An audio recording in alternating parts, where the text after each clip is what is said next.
Hi, I'm Stacey from Caliber, and today we're joined by David Harrison, manager of Rathbone Greenbank Global Sustainability Fund. Hi, David. Hi, Stacey. How are you? I'm good, thank you. Now, this fund uses the UN Sustainable Development Goals as a framework. And for those that don't know, the UN SDGs comprise of 17 goals, and they aim to end poverty, protect the planet, and ensure prosperity for all by 2030. Now, it's coming up fairly quickly. And so we've been looking at these goals each week individually, so there's more on our website. But David, specifically looking at this fund, how does that work? How do you go through each holding and then link it back to an SDG, or is it more broadly applied? So maybe if you could just take us through the process a bit more to get started. Thanks, Stacey. No, it's a great question, and kind of taking one step back. Like you say, the UN SDGs are a really powerful global framework, and probably the only global framework that we have at the moment when it comes to sustainability. So we can compare a UK business with a US business and across different sectors. When we started the fund back in 2018, we mapped the UN SDGs back onto our own sustainability framework. So Rathbone Greenbank have had their own sustainability framework running for more than a decade. So that way, we can show every single company that we invest in, we can show our investors how it links back to a sustainability theme and a UN SDG.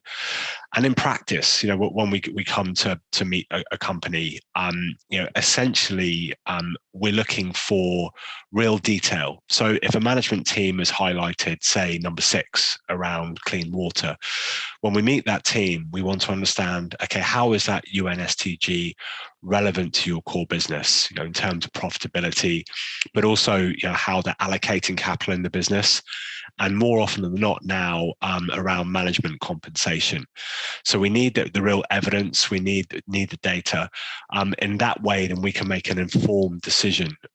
Then, is this business really sustainable, or is there potentially greenwashing? Generally, we like businesses to target a couple of the UN SDGs. We get a bit nervous when we see companies that will have 7 or 8 linked back to their core business, and there's no real relevance, or it could be for marketing reasons only. So absolutely, everything that we own can be linked back using both the SDGs and our own framework. And we really like the fact that we can show our investors this over time as well. And you mentioned data there in your answer, and greenwashing. So maybe if we just stick with that, there's more companies seem to be releasing these science-based targets. So I would assume that this helps weed out the greenwashing that you're talking from, if there's these clear and measurable goals. So is that the case, or do you still see a bit of greenwashing coming through? Like you mentioned, maybe targeting too many of these goals. Yeah, so the science-based targets are a real step forward. So I think if you frame it, we started to see them being adopted in the last couple of years, and really last year, more and more companies are adopting the science-based targets. And the benefit, like you say, is that you've got real data. So if a company is adopting science-based emission targets, essentially they're making a commitment to reducing emissions and showing you that journey over time. And the other benefit you have is that you can track emissions direct in the business, kind of the scope, the scope 1 and 2, then also scope 3 emissions, which is the big thing, the indirect emissions from the supply chain. So absolutely, the more companies that sign up for this, it's a real kind of positive flywheel effect. Like I say, that we're still quite early in the adoption curve, and when we engage with the companies we own, or potential companies want to own, we really encourage them to do this. I think as more businesses go this way, it will reduce the scope for greenwash. You'll be able to track, is the company and the management team really delivering on this? Or again, is it kind of a marketing campaign? So the more companies that adopt this, clearly it reduces the opportunity for greenwash. and it allows you to ask some really interesting questions of management. Can they go faster? Can drive more positive change? So absolutely a real big leap forward. And then how do you engage with companies where you think that there might be this greenwashing, either in a presentation or a marketing campaign, like you said, or even maybe a product that they produce? How do you have those conversations with them? Yeah, so I think with us, the starting point, we've got quite a high bar in terms of sustainability, but also the fundamental quality of a business. So, that's our starting point. But if I was going to sum up engagement for us, it would be collaborative, because we're long-term owners of capital, but we have a clear exit strategy. That we're really clear about, if things don't work out, we're ultimately willing to divest of a stock. So, the engagement happens at all kind of stages of the life cycle of ownership. So, perhaps we might find a business that we like potentially, but there might be one or two things we're not quite sure about. The first thing we'll normally do is we'll set up a call with the management team, with our colleagues in Rathbone Greenbank in the ethical research team, and we'll go to that meeting armed with specific questions around the areas of concern. And again, a bit like the UN SDGs, we're really looking for clear data. We're looking for the management team to be able to kind of answer our concerns. And it's the same thing when we own a stock. If we identify an issue, the first thing we do is we'll speak to the management team and give them an opportunity to really kind of answer our questions and come back with that detail. Now, normally we found that we do that, then it will kind of put the issue to bed, because they will be able to provide the data you need. And sometimes you find with smaller companies, there's sometimes less data that's publicly available. So again, that collaborative engagement is really powerful. But then if we don't get the answer we need, like I say, and there's no improvement or a commitment to improve, then we will divest of that stock. So I think that the collaborative aspect of engagement is really powerful, because of the nature of the shareholder we are. We're long only, we're long term, but you have to have the exit strategy as well. If the company is not willing to kind of sort out the issues and prove it's not greenwash. And then just sticking with a specific goal, we talked recently on the Investing on the Go podcast about green buildings. Sustainable cities and communities is goal number 11. So are green buildings, are these sustainable communities of interest at the moment, or do you think there's still kind of a long way out? It's a really interesting area. And I think, it kind of framing it, we know that up to 40% of global emissions comes from building and infrastructure around the world.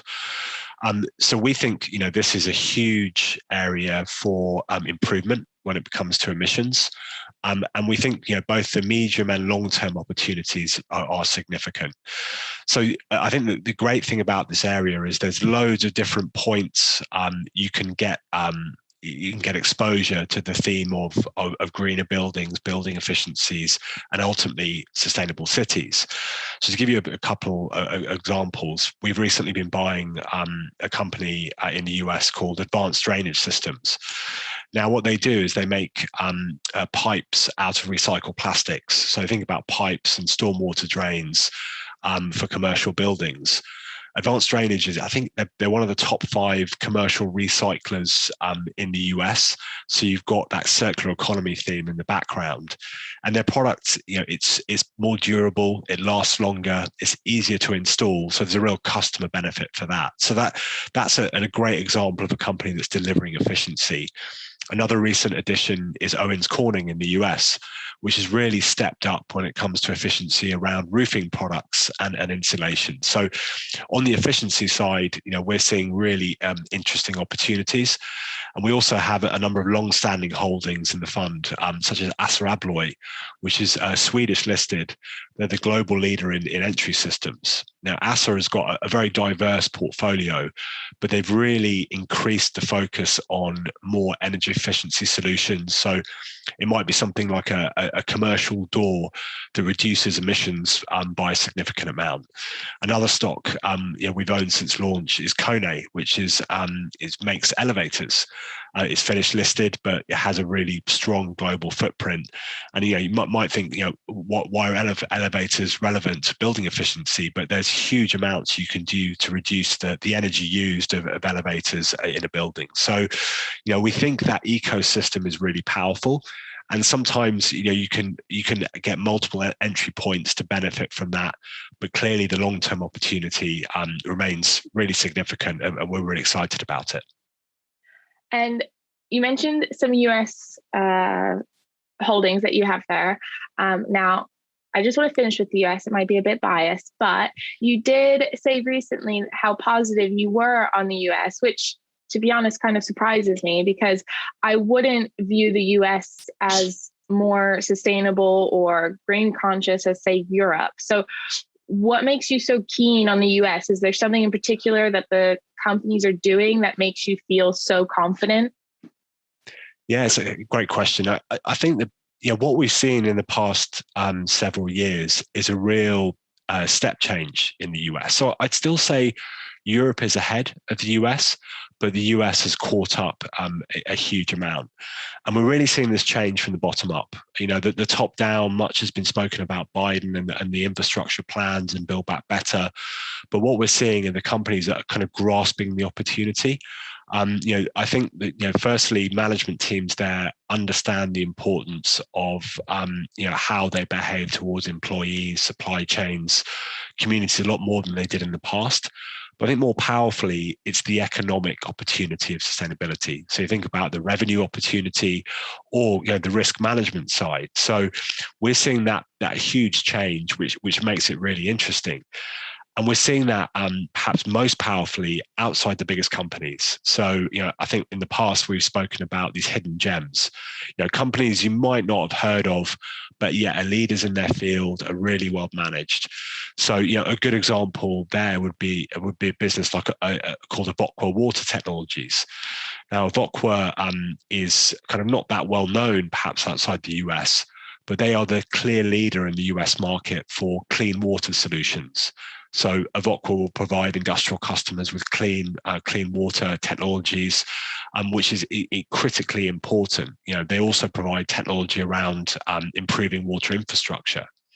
They're multiples bigger than the next largest competitor. You've got a management team that embeds the UN SDGs in what they do, and they've got real opportunity for growth.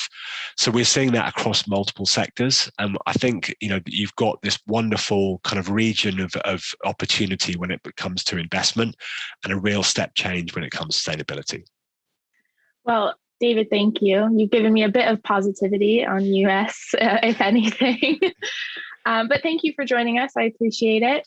Thank you, Stacey. And if you'd like to learn more about the Rathbone Greenbank Global Sustainability Fund, be sure to visit fundcaliber.com. And while you're there, don't forget to like and subscribe for more videos. Thank you.